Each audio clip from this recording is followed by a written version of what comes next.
दोस्तों नमस्कार। एलडीसी 2025 जो है 2025 चार्जमेंट की रिगार्डिंग कुछ अपडेट्स हैं। तो इस वीडियो में मैं आप लोग को उस अपडेट्स के बारे में बताऊंगा जो लेटेस्ट अपडेट्स हैं। और फॉर्म फिलअप करना स्टार्ट हो गया है कुछ फैक्ट्रियों में, लगभग सारे फैक्ट्रियों में स्टार्ट हो गया। कुछ फैक्ट्री अभी भी बचे हैं जहाँ पर कि ये जो फॉर्म फिलअप करने का जो वेबसाइट है जो भी वो एक्टिव नहीं हुआ है। तो हम लोग देखते हैं कि फॉर्म फिलअप कैसे करना है, क्योंकि बहुत सारी इसमें परेशानियां आ रही हैं लोगों को। और कुछ कंफ्यूजन है कि क्या भरना है क्या नहीं भरना है इसमें। तो उसको इस वीडियो में हम लोग पूरा क्लियर कर लेंगे कि कैसे भरना है फॉर्म और लेटेस्ट जो इन्फॉर्मेशन क्या है। तो अगर आप फॉर्म फिलअप करना चाह रहे हैं तो इस वीडियो को जरूर देखिएगा पहले, ताकि आपको क्लियर हो कि फॉर्म भरने के पहले ही हमें क्या क्या चाहिए और कैसे फॉर्म भरना है, ताकि गलतियां ना करें। ठीक है, तो हम लोग स्क्रीन पे देखते हैं आपको। ठीक है, तो पहले तो मैं आपको ये बताऊंगा कि इसमें लेटेस्ट न्यूज क्या है।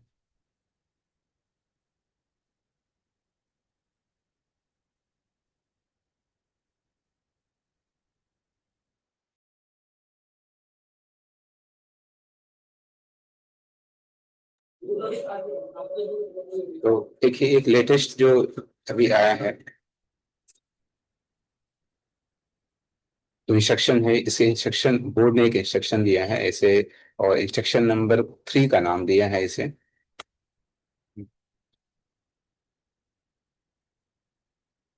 इंस्ट्रक्शन नंबर 3 का नाम दिया है, 6/8/2025 को आया है। और इसमें क्या है कि कुछ फैक्ट्री अभी भी जो है अपनी वैकेंसी को अपलोड नहीं किए हैं। और जब वो अपलोड नहीं किए तो फील्ड यूनिट ना, सिंपल सी बात है कि फील्ड यूनिट उसको अप्रूव कैसे करेगा जब तक कि फैक्ट्री अपलोड नहीं करेगा। तो कुछ फैक्ट्री अभी भी है जिसने अपलोड नहीं किया उसे, उसने फील्ड यूनिट ने इसे अपलोड नहीं किया, अप्रूव नहीं किया। तो इसके लिए एक नया डेडलाइन दिया गया है, गाइडलाइन दिया गया है। पहले क्या था कि जो वैकेंसी सबमिट करेगा पोर्टल में फैक्ट्री, जो जो भी यूनिट्स हैं, वो 31 जुलाई तक करना है और उसे अप्रूव करना है 4 अगस्त तक, है ना, फील्ड यूनिट द्वारा। लेकिन अब इस टाइमलाइन को बढ़ाया गया है क्योंकि ये टाइमलाइन मीट नहीं हो पा रहा है। तो इस टाइमलाइन को बढ़ा के अब 11/8 कर दिया गया है। मतलब 11/8 तक दिया गया है कि फैक्ट्री के अपना आप वैकेंसी अपलोड करें और फील्ड यूनिट इसे अप्रूव करें। तो आपका हो सकता है, क्योंकि अब एग्जाम को फॉर्म फिलअप करने का भी डेट 4/8 ही था, तो आपका हो सकता है कि एक्सटेंड करे डेट, है ना। लेकिन हमें एक्सटेंड डेट से मतलब नहीं है, जो भी करेगा पहले हम लोग देख लेते हैं कि फॉर्म कैसे फिलअप करना है। तो डेट एक्सटेंड में भी हो सकता है ना, में भी हो सकता है कि क्योंकि यहाँ पर एक्सटेंड हो रहा है। तो पहले लेकिन देख लेते हैं हम लोग फॉर्म फिलअप कैसे करना है। तो फॉर्म फिलअप करने के लिए बोर्ड ने एक पहले से इंस्ट्रक्शन दे के रखा है ना। इंस्ट्रक्शन पहले इशू किया था इंस्ट्रक्शन 2 में, है ना। इंस्ट्रक्शन टू में उसने क्लियरली बताया था कि कैसे फिलअप करना है।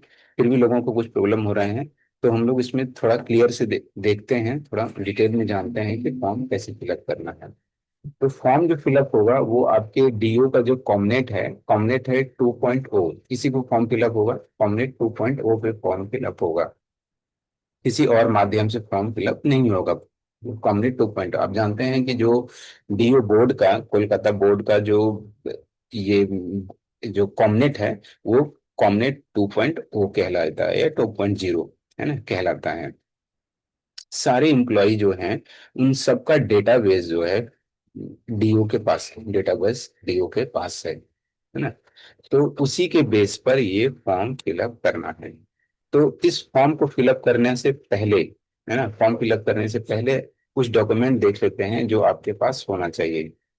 पहले आपके पास जो होना चाहिए कि आप जो भी जिस स्ट्रीम में फॉर्म फिलअप कर रहे हैं उसके अकॉर्डिंग आपके पास जो है डॉक्यूमेंट्स होने चाहिए, है ना। आप अगर ओटीएस भर रहे हैं या नॉन टेक्निकल में स्टोर के लिए भर रहे हैं या टेक्निकल में भर रहे हैं, तो एसआरओ के अकॉर्डिंग आपका क्या क्वालिफिकेशन है, एसआरओ के अकॉर्डिंग एसआरओ का मतलब, कहने का मतलब है कि ओटीएस के लिए या नॉन टेक्निकल के लिए उसने कहा है कि ग्रेजुएशन होना चाहिए, 3 ईयर ग्रेजुएशन होना चाहिए। तो आपका सिंपल से क्या है, सिंपल क्या होना चाहिए, आपके पास 3 ईयर का ग्रेजुएशन डिग्री होना चाहिए। मार्कशीट रहना पड़ेगा, और अगर डिग्री है, सर्टिफिकेट है, तो भी, दोनों चीज, है ना। अगर नहीं है तो मार्कशीट तो रिक्वायर्ड है, और अगर सर्टिफिकेट नहीं है तो चलेगा, लेकिन मार्कशीट रिक्वायर्ड है, मार्कशीट तो रहना ही पड़ेगा, है ना। और अगर आप टेक्निकल हैं तो टेक्निकल में क्या है उसका, है ना, डिप्लोमा होना चाहिए, 3 ईयर डिप्लोमा होना चाहिए, आईटी के लिए पीजीडीसीए या 3 ईयर डिप्लोमा होना चाहिए। तो आपका जो रिक्वायर्ड बेसिक डॉक्यूमेंट है वो आपका ये डिप्लोमा ग्रेजुएशन ये है, इसके अलावा कुछ नहीं है, 10th 12th ये सब कोई मायने नहीं रखता है, ये सब नहीं है, है ना। तो आपके पास रिक्वायर्ड डॉक्यूमेंट होना चाहिए, और उस डॉक्यूमेंट्स का क्या होना चाहिए, पीडीएफ बना होना चाहिए। जितने भी आप डॉक्यूमेंट्स लगाना चाहते हैं, जैसे ग्रेजुएशन में हैं आप, तो ग्रेजुएशन में आप, जैसे नॉन टेक्निकल के लिए हैं आप, एक मार्कशीट लगाएंगे, ठीक है, एक सर्टिफिकेट लगाएंगे, तो दो लगाएंगे तो दोनों का एक ही पीडीएफ में होना चाहिए, एक ही पीडीएफ में बना होना चाहिए, ठीक है। तो और भी कुछ डॉक्यूमेंट्स हैं तो वो एक ही पीडीएफ में होना चाहिए, ठीक है। डॉक्यूमेंट्स का पीडीएफ होना, ये पीडीएफ जो होगा आपका मैक्सिमम 5 MB से अधिक नहीं होना चाहिए, मैक्सिमम 5 MB में पीडीएफ वो बनाएंगे। सेकेंड, आपके पास क्या लगेगा, फोटो लगेगा। फोटो आपका कलर्ड, रिसेंटली खींचा हुआ एक कलर्ड फोटो होना चाहिए। और ये फोटो जो होगा आपका, जो है 500 KB से अधिक नहीं होना चाहिए, लेस देन 500 KB, 500 KB से कम होना चाहिए, और 100 पिक्सल में होना चाहिए, मिनिमम 100 पिक्सल, 100 पिक्सल से अधिक हो सकते हैं, है ना, डीपीआई इसको कहते हैं, डॉट पर इंच। तो पिक्सल जो है 100 से अधिक होगा, और इसका जो साइज होगा वो 500 KB से क्या होगा, लेस देन 500 KB होगा, है ना, लेस देन 500 KB होगा। थर्ड, आपके पास आपका प्रान नंबर या जीपीएफ नंबर होना चाहिए। प्रान नंबर, अगर आप न्यू पेंशन स्कीम है तो प्रान नंबर, या ओल्ड पेंशन स्कीम में है तो जीपीएफ नंबर आपके पास, है ना, अवेलेबल होना चाहिए, तभी आप रजिस्टर कर पाएंगे इसमें। ये 3 चीज लगेगा आपके पास, 3 चीजें है ना, ये 3 चीजें आपके पास हैंडी होना चाहिए एकदम। उसके बाद आप फॉर्म फिलअप करेंगे। तो सबसे पहले आप एक बार कहीं भी फॉर्म जब फिलअप करेंगे तो पहले एक बार ट्राई करेंगे, है ना, देन उसके बाद फाइनली सबमिट करेंगे। तो एक बार पहले आप इसे देख लेंगे। तो जब आप, आपके फैक्ट्री में कॉमनेट होगा, उस कॉमनेट में एक कॉमनेट होगा 2.0 का डैशबोर्ड भी होगा, या आयुध करके डैशबोर्ड होगा। तो आप जब उसे क्लिक करेंगे तो आप जो डीओ के कॉमनेट 2.0 पर पहुंच जाएंगे। जब इसके कॉमनेट पर आप पहुंच जाएंगे तो देखेंगे कि दो तरीके हैं लॉगिन करने के। एक यहाँ पर देखेंगे, जैसे ये सेक्शन लिखा हुआ है, यूनिट कोड लिखा हुआ है, डाउनलोड लिखा हुआ है, यहाँ पर एक इम्प्लॉय है, और इम्प्लॉय के नीचे आप देखेंगे तो यहाँ लिखा हुआ है इम्प्लॉय लॉगिन, है ना। एम्प्लॉय के नीचे क्लिक जब करेंगे तो यहाँ लिखा जाएगा एम्प्लॉय लॉगिन। एक तो यहाँ से जाके लॉगिन कर सकते हैं। दूसरा तरीका है, आप इसी टैब में, इसी बोर्ड में, इसी टैब में जब आके देखेंगे तो यहाँ पर स्पॉटलाइट यहाँ पर है, इसके नीचे जो है यहाँ पर देखेंगे LDC 2025 लिखा हुआ है। तो आप किसी भी क्लिक करके आगे बढ़ सकते हैं, यहाँ भी आप क्लिक कर सकते हैं। जब इसी क्लिक करेंगे या किसी को भी क्लिक करेंगे तो उसके बाद देखेंगे कि यहाँ पर ये कुछ अपेयर होता है ना। ये देखिए, ये सारा इंफॉर्मेशन जो आपको मिल रहा है, इंस्ट्रक्शन 1 2 3, ये सब यहाँ आता है, यहीं पर पोस्ट होता है। जो डीओ है, जो बोर्ड है, यहीं पर पोस्ट करता है। तो इसे लगातार आपको देखते भी रहना चाहिए बार बार कि क्या इंफॉर्मेशन आ रहा है। सारा इंफॉर्मेशन यहाँ, जैसे इंस्ट्रक्शन नंबर 1, इसी में 2 है, इसी में 3 है, अभी जो लेटेस्ट इंस्ट्रक्शन आया है वो भी यहीं पर है सारा। तो यहाँ पर देखिए, जब ये अपेयर होगा सामने खुल जाएगा, उसी के बाद यहाँ पर आएगा, यहाँ पर इम्प्लॉय लॉगिन, ये इम्प्लॉय लॉगिन है यहाँ पर, ठीक है। जब ये इम्प्लॉय लॉगिन आएगा तो जब इसे क्लिक करेंगे आप, तो आपसे क्या मांगेगा, ये पर्सनल नंबर, पासवर्ड मांगेगा। तो पासवर्ड, चूंकि आप फर्स्ट टाइम कर रहे हैं तो आपके पास पासवर्ड नहीं होगा, तो आप यहाँ पर क्लिक करेंगे पहले, फर्स्ट टाइम यूजर, यहाँ पर एक चेक बॉक्स है, देखिए ध्यान से।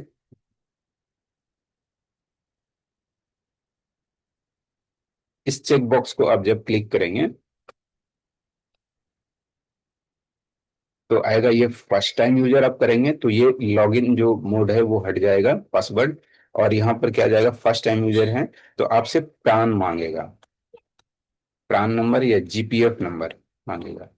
तो आप प्रान या जीपीएफ नंबर अपना बताएंगे, कैप्चा को भरेंगे, है ना, और उसके बाद फिल करेंगे ये कैप्चा यहाँ पर, और ये चेक बॉक्स है उसको क्लिक करेंगे और सबमिट करेंगे। चेक बॉक्स को क्लिक करेंगे और सबमिट करेंगे। जब आप चेक बॉक्स को क्लिक करके सबमिट कर देंगे, तब ये आगे बढ़ेगा और यहाँ पर आएगा कि देखिए, password reset successfully, your temporary password is 382993, change the password after login. ठीक है, यहाँ पर आपको पासवर्ड, एक टेम्परेरी पासवर्ड आ जाएगा इस तरह से न्यूमेरिकल फॉर्म में, तो इसको नोट डाउन करके रख भी लेना है, नोट डाउन तुरंत कर लेना है इसे।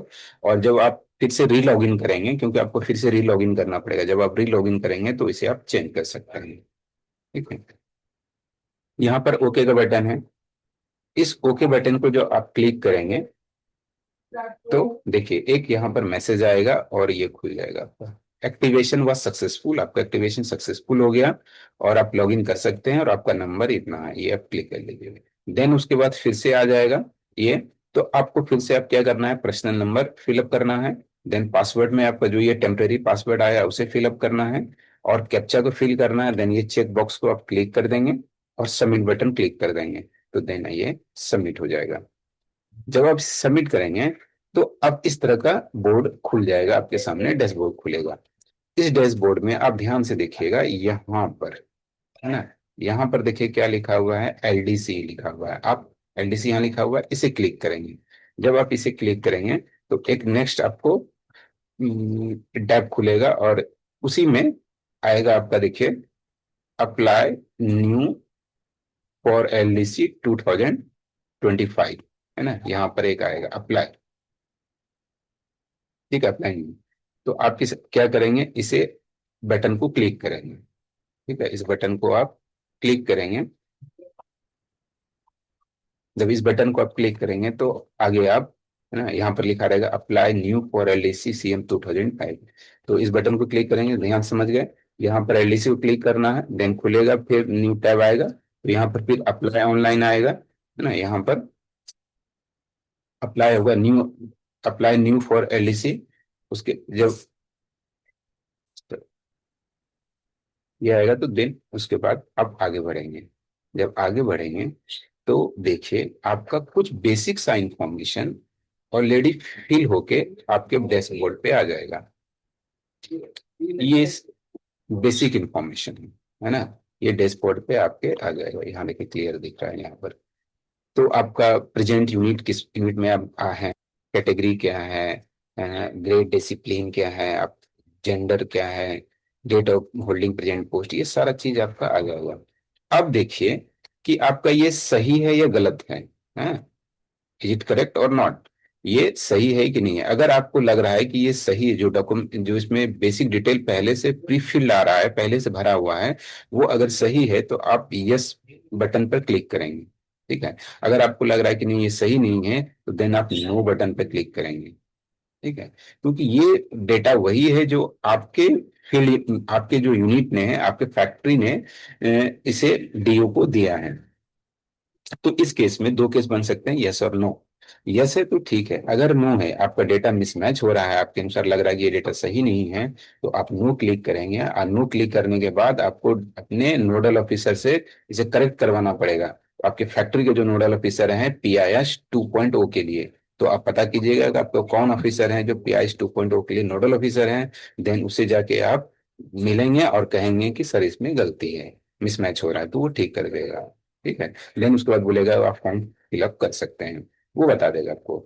अगर यस है तो आप जैसे ही यस क्लिक करेंगे, देन आपका ये वाला पेज खुल जाएगा, सेकेंड नंबर, इसको कहते हैं अप्लाइंग डिटेल। अब क्या होगा इसमें, इसमें 1 2 3 4 5 6 7 8 9 10 है ना।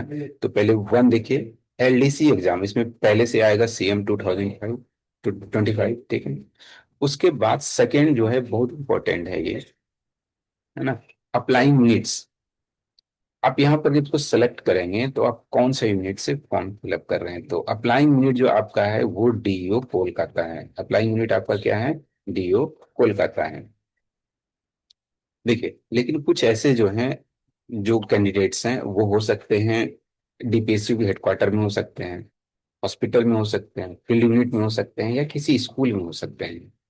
तो उनके लिए क्या होगा है, और सबके लिए क्या है, सबके लिए जो है, जो फैक्ट्री में है या डीओ में है, जो फैक्ट्री पर है पोस्टेड है या डीओ में है, तो उनके लिए जो अप्लाइंग यूनिट है, जो आपका प्रेजेंट यूनिट पीआईएस 2.0 में दिखा रहा है वही है, मतलब डीओ कोलकाता, डीओ कोलकाता। लेकिन जो अगर कोई हेडक्वार्टर में है, डीपीएससी को हेडक्वार्टर में है, हॉस्पिटल में है, फील्ड यूनिट में है, या स्कूल में है, तो उनके लिए जो अप्लाइंग यूनिट है, वो आपको देखना पड़ेगा कि आपका पहले का यूनिट क्या था, जो आपका पेरेंट यूनिट क्या था। आप किसी हेडक्वार्टर में गए, आप पहले सपोज कीजिए जीसीएफ से गए, ना, तो आपका जीसीएफ पेरेंट यूनिट था, तो वो आपका अप्लाइंग यूनिट होगा। ठीक है, वो यूनिट क्या होगा, आपका अप्लाइंग यूनिट होगा। सपोज कीजिए आप फील्ड यूनिट में चले गए, वीएफजे से चले गए, तो अभी आप फॉर्म फिलअप कर रहे हैं, तो वीएफजे जो है आपका क्या होगा, अप्लाइंग यूनिट होगा। अप्लाइंग यूनिट क्या होगा, वीएफजे आपका पेरेंट होगा। साथ ही जो कहीं डेपुटेशन पे गए हैं, जो कैंडिडेट कोई डेपुटेशन पे गए हैं, किसी अदर डिपार्टमेंट में गए हैं, सपोज कीजिए कि किसी अदर डिपार्टमेंट में चले गए, फिशरीज डिपार्टमेंट चले गए, है ना, तो उस डिपार्टमेंट में वहां रहकर भी आप यहाँ पर फॉर्म फिलअप कर सकते हैं।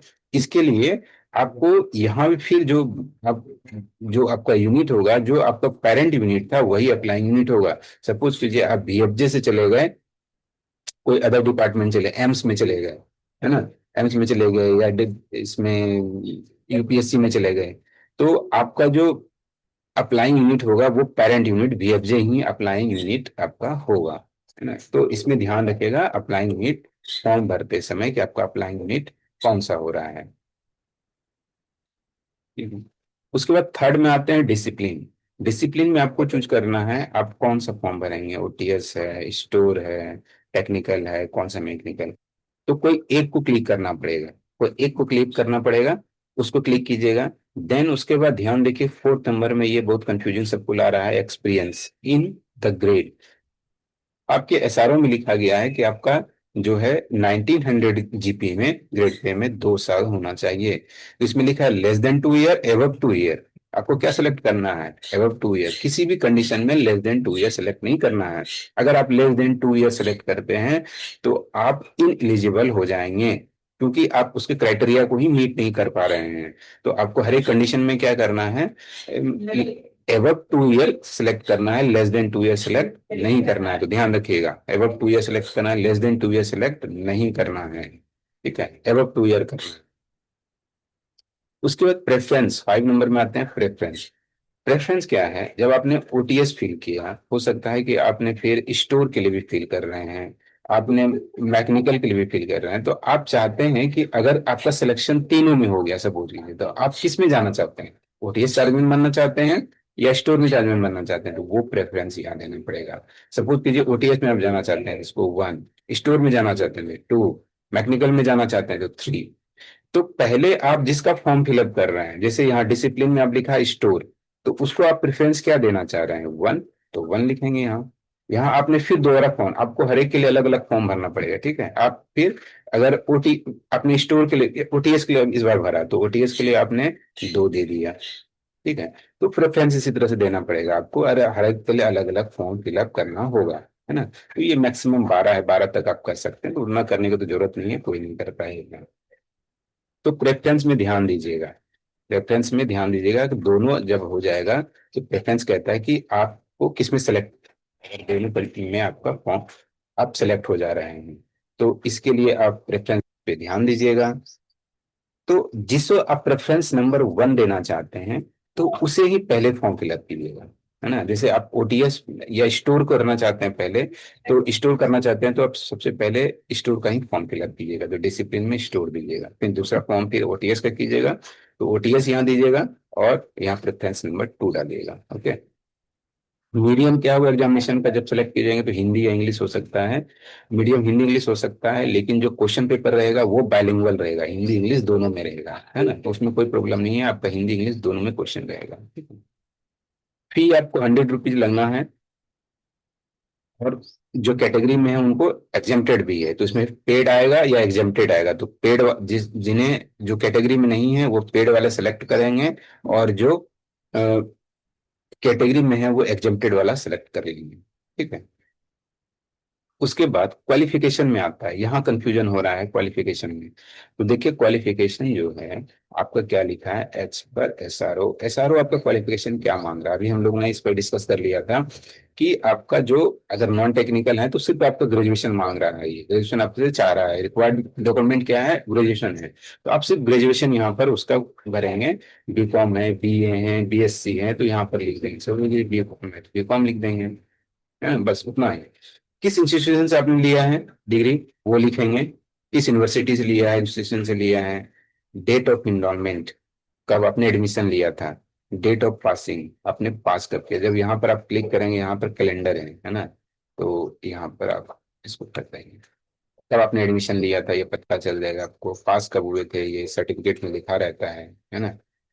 तो ये कर दे, बस इतना ही करना। उसके बाद है इसमें बी और सी, दो और हैं, बी और सी हैं। लेकिन ये एडिशनल क्वालिफिकेशन है, अगर आपको लग रहा है कि आपके पास कोई एडिशनल क्वालिफिकेशन है तो आप यहाँ पर भरिए, अगर नहीं लग रहा है तो नहीं, कोई जरूरी नहीं है इसको भरना एडिशनल क्वालिफिकेशन की। ठीक है, आपको 10th 12th ये सब कुछ नहीं भरना है, जो आपके एसआरओ में लिखा है बस उतना ही आपको फॉर्म में लिखना है। ठीक है, अब देखते हैं कि आपका यहाँ पे आ रहा है ना, मर्जर ऑफ, जो 9D में है, 9D में है merger and, merger of certificate and marksheet and support. मैंने कहा था कि आपको एक ही पीडीएफ में करना। सपोज कीजिए आप दो डॉक्यूमेंट्स लगा रहे हैं, 2 पेज हैं तो एक ही में करना है, 3 पेज हैं तो एक ही में करना, एक ही पीडीएफ में बनाना पड़ेगा मर्ज करके। और ये 5 MB का मैक्सिमम होना चाहिए। तो यहाँ पर आप लोड कर देंगे, चूज फाइल जैसे करेंगे तो आप जहाँ पर वो फाइल रखे होंगे वहां पहुंच जाएंगे, वहां से चूज कर लेंगे। ईमेल आईडी आपको सही वाला डालना है जो आपका चले। मोबाइल देना है जो आपको थोड़े दिन तक एक्टिव करे, कम से कम एग्जाम तक एक्टिव रहे। ईमेल आईडी भी वो डालना है, अपना ही डालिए जो कि आपका एग्जाम तक एक्टिव रहे। देन आपको करस्पॉन्डेंस एड्रेस यहाँ पर डालना है। उसके बाद फोटो अपलोड करना है। तो फोटो अपलोड हमने देख लिया था कि क्या होना चाहिए, ये जो है लेस देन 500 KB का होना चाहिए और 100 DPI का मिनिमम होना चाहिए। 100 DPI का पिक्सल से अधिक हो सकता है, तो यहाँ पर फोटो डिलीट कर लेंगे। उसके बाद डिक्लेरेशन है, डिक्लेरेशन को क्लिक कर देंगे। फिर उसके बाद एक और नीचे बटन है, उसे भी क्लिक कर देंगे। चेक बॉक्स को कहते हैं, दोनों क्लिक कर देंगे।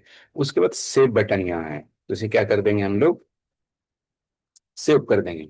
सेव करने के बाद, ठीक है, जब इसे सेव कर देंगे आप, तो आपका देखिए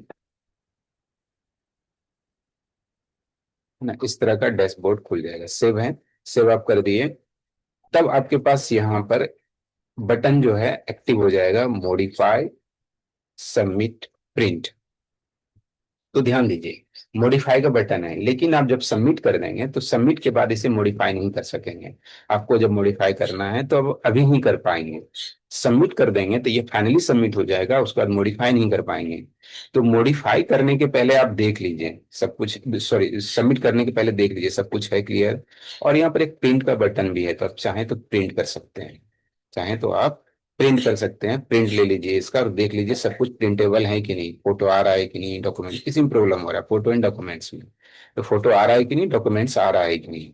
अगर ये सब कुछ सही आ रहा है तब सबमिट का बटन क्लिक करेंगे। पहले प्रिंट का बटन क्लिक करके देख सकते हैं, अगर प्रिंट का ऑप्शन आ रहा है तो पहले प्रिंट का बटन क्लिक करके देख सकते हैं।